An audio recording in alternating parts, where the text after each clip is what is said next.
महाराष्ट्राचे मुख्यमंत्री देवेंद्र फडणवीसजींनी आम्हाला सूचना दिल्या आहेत. राज्यामध्ये लँड टायटलिंग ऍक्ट असला पाहिजे, जेणेकरून राज्यातल्या प्रत्येक प्रॉपर्टी 14 कोटी जनतेच्या मालमत्तेचं जतन करणे ही आमची जबाबदारी आहे. आता जे प्रॉपर्टी कार्ड आहे किंवा सातबारा आहे, घराचं प्रॉपर्टी कार्ड, जमिनीचा सातबारा, हा निश्चित नाही, त्याला मालकी ठरवता येत नाही. हे फक्त रजिस्ट्रेशन आहे, नोंदणीकृत आहे. सातबारा ही अंतिम मालकी नाहीये. प्रॉपर्टी कार्ड हे त्या ठिकाणी अंतिम नाहीये.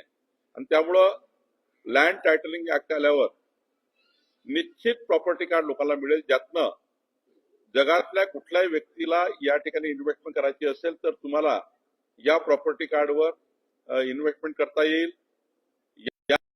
कुणालाही कुणाच्या प्रॉपर्टीमध्ये त्या ठिकाणी दखलंदाज करता येणार नाही. ऑनलाईन ट्रेस तर कोणी असणार नाही.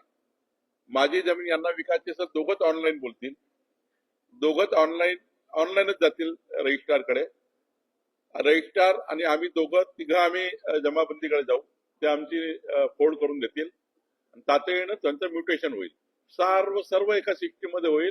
मध्यस्थीची कोणाची गरज पडणार नाही, ना जमाबंदी आयुक्त कोणाची गरज, ना कोणी या ठिकाणी तहसीलदारकडे गरज, ना दोघांच्या मध्यस्थी कोणी तिसरा एजंट लागणार.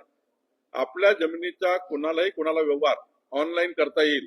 आणि त्यामुळं दुबईमध्ये लँड टायटलिंग ऍक्ट आहे, त्या ठिकाणी कुणालाही त्या ठिकाणी फसवेगिरी होत नाही. दुबईमध्ये इथून जाऊन दुबईला कुठलंही आपण इन्व्हेस्टमेंट करू शकतो. तसं या राज्यामध्ये लँड टायटलिंग झाल्यानंतर तुम्हाला या ठिकाणी सर्वच प्रॉपर्टी या कॅशवर येतील. तुम्हाला आपलं जर लोन काढायचं असेल, तुमच्या प्रॉपर्टीवर तुमच्या घराची किंमत लिहिली असेल, तुम्ही ऑनलाईन सुद्धा बँकेला अर्ज करून लोन घेऊ शकता. ऑनलाईन तुमचे फेरफार होतील, ऑनलाईन सुद्धा बोजा चढेल.